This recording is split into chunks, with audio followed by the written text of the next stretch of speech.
welcome to the video. This is Josh or Milky, and in today's video I'm going to be going over the build that I showed in the crafting video. It is my WIlt build. It makes use of the double spiral strike tactic that you can use for leveling. I showcased that in one of my leveling videos, and I had such a good time doing it during the leveling I wanted to make a build around it, and I also wanted to explore WIlt, and the build I'm about to show combines both those things into a pretty good build. Now, as a disclaimer, I am going to share a budget version of this build. However, this build is not optimized on the budget setup to be able to kill bosses. Even T7 watches are going to take you a little bit. It is not the tankiest build in the world on a budget. Even on the build I've got right now, sometimes I get one hit because of the nature of the playstyle of whirling everywhere and it being kind of difficult to control sometimes. Also, it's not doable for people on a phone. So if all those things considered, you do not want to play the build, then thank you for clicking on the video, but this one won't be for you. But if you do like what you see and you want to try this out, or maybe you just want to learn something about WIlt and maybe you can apply it to another build, this will be the video for you. Enjoy. So coming straight into the game, let's first talk about why I chose to go WIlt on this setup. And the reason was entirely due to how Spiral Strike scales. The more attack speed you have on Spiral Strikes, the more at times it does damage, which applies more WIlt. So if you look under this boss's HP bar here, we hit 4 there. Now if we were to use our Bloodthirst, we go up to 5, 6. Essentially, the more attack speed you have, the more WIlt you apply. So attack speed scaling on this build is really important because we kind of double up on the attack speed because it's what allows us to also go so fast. So I'll show you what happens when we really get going.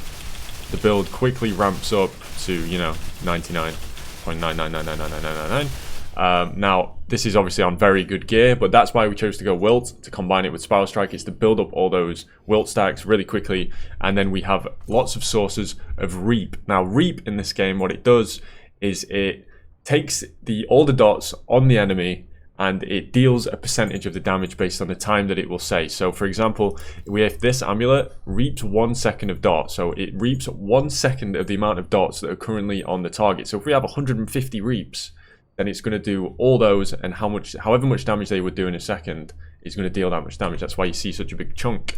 Now, for my gear, I do have a lot of like really good corrosions. This is kind of min-maxed as far as I could go. For the budget setup, we will not have all those corrosions. We do use a memory as well, but there are options to use other than memory. One of the most important things for this build that you're going to want to make is a dagger like this. Now, it doesn't have to be double corroded. It doesn't have to have an ominous mod. The most important thing is that you just get a decently high DPS dagger, and you get this WIlt mod that adds the base damage of the dagger to the base WIlt damage. It's very important. That's kind of the overview of the build, and now I'll go into the skills that we're using. Because of how the Spiral Strike scaling works, this doesn't have a flat damage. It's completely based on your weapon attack damage, which is another big reason to get such a high DPS dagger. Now also, Spiral Strike has a base chance to WIlt already built into it, which makes it an obvious choice for going for WIlt, right? We need less investment into WIlt chance, and it converts some of the damage to erosion damage. This is kind of whatever, but the purpose of our links was to get as much attack speed to scale the modifier that makes it so it attacks more times, the more times you deal damage, as it says there. And then we wanted to get as much base WIlt as possible, which we get from added erosion damage. You want to get a level 21 of these. They're really cheap. They're like 1 FE. Improved corrosion. Again, it gives us a chance to add more WIlt. So again, scale it even more. Crit rating is just because we have a mod on the dagger that makes it so we reap on crit. So I just wanted some crit rating just so we got that a bit more consistent. Precision strike is also a very good one. Obviously gives us more attack speed and ailment damage. It's a very good choice for this build because we kind of get 2 things out of it. Quick mobility, just for the attack and cast speed. Fantastic, that's exactly what we want. On our queue here, we have Shadow Swamp. We're self-casting this. This is pretty much just for single target.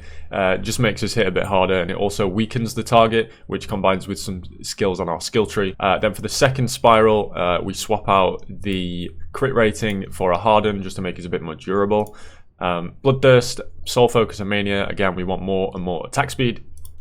And then Scorching Pulse, this is another source of Reap. So what you would do, you run into a boss.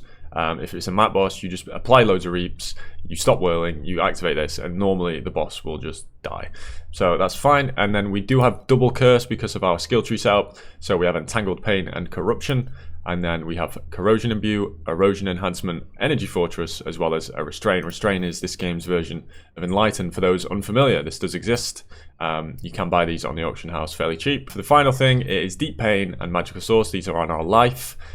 You will have to alter this slightly if you are on a more budget setup. You should be able to get all these on your reservations once you get some sealed mana on the tree, so you might need to be a bit higher level to do that. If not, just drop the Deep Pain for now. Now, as for our large talents, I'm not going to go over the trees. They will be in the description if you would like to see them. But for our large talents, we have gone with Plague, which gives us proliferation of our dots, and also increases the duration. Duration is very important because it means that we get more dots on for those reaps.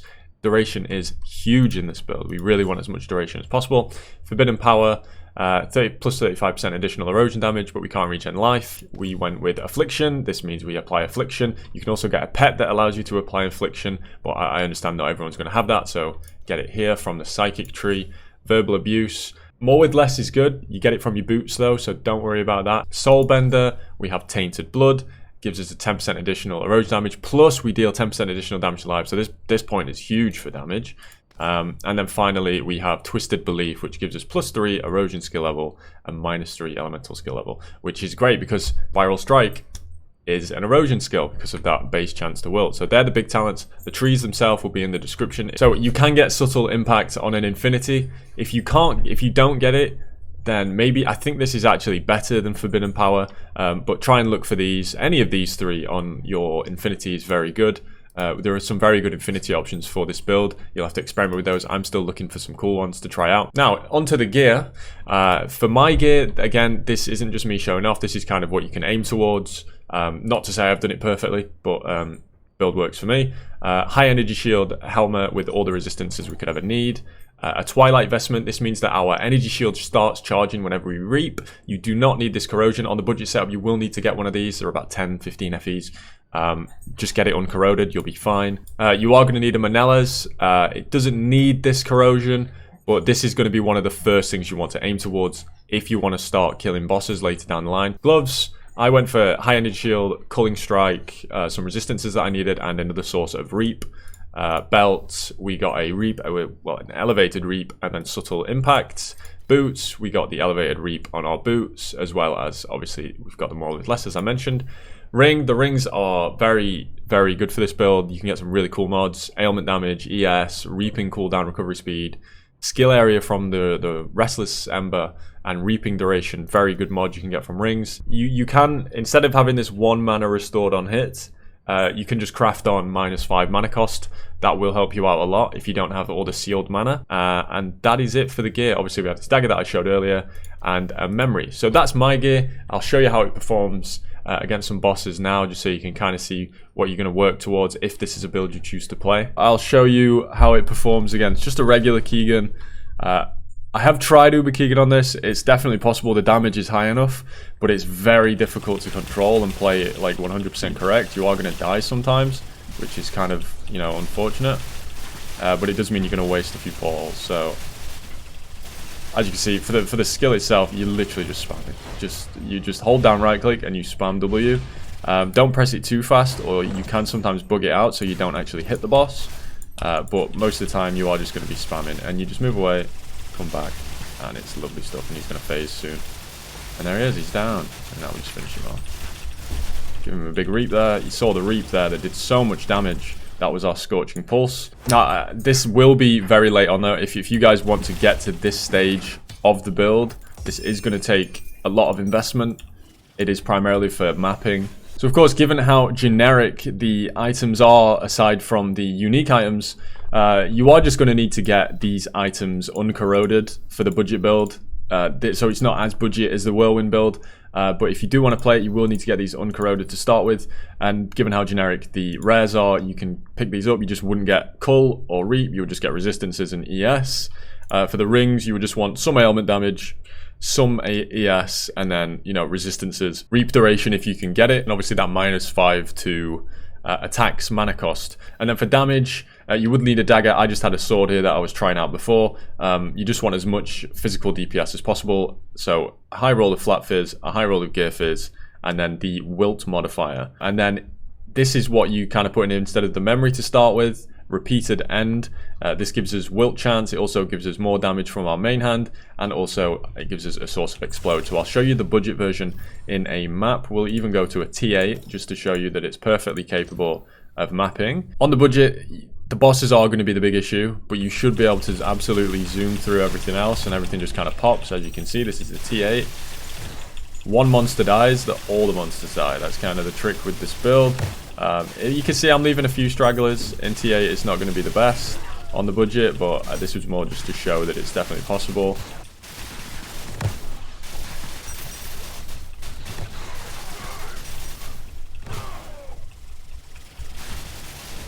So obviously when we come to the boss, you're going to want to spawn some mobs, and then the mobs just explode and kill the boss. And that was a T8. That was a T8 on this. So maybe I'll take a piece of gear off. Yeah, how about this? We'll take off both of these, and we'll see how we get on with that. Obviously we'll do a T7 now. So I'll just show you the strength of the build. If we just do a T7 without the gear on that we would like, lose some energy though, which might be a bit of an issue. Oh, we lost a lot of link. You know what? It is what it is. If the build works like this, then you guys are gonna have nothing to worry about it.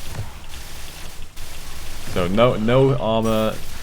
Oh, we are running out of mana though. Okay, that's a bit of an issue because we don't have our magical source on. But you can see the build is perfectly capable, even with all the stuff I've done to it, taking off items, having no auras on.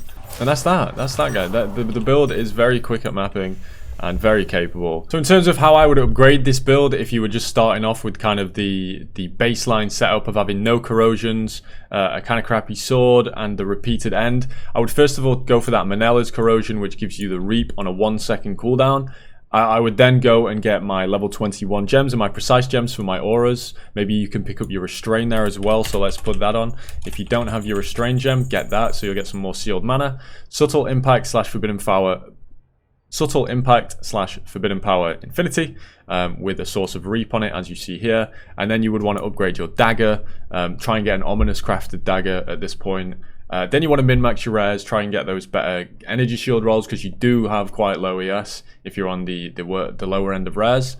And then you want to, at the very end, pick up your memory, because these are very expensive. You can get it sooner. I mean, if you have one lying around, or you can get access to one, why not? Definitely throw it on, but you will be perfectly fine on repeated end. So thank you very much for watching. I hope this build guide helped. If you have any questions about the build, feel free to leave in the comments or come and ask me on stream. I'll be happy to help with anything you can think of. In the description, I'm going to leave the talent skill trees and also an image on how to craft the dagger, as well as the image of what I would upgrade in what order. So thank you very much for watching. I'll see you next time.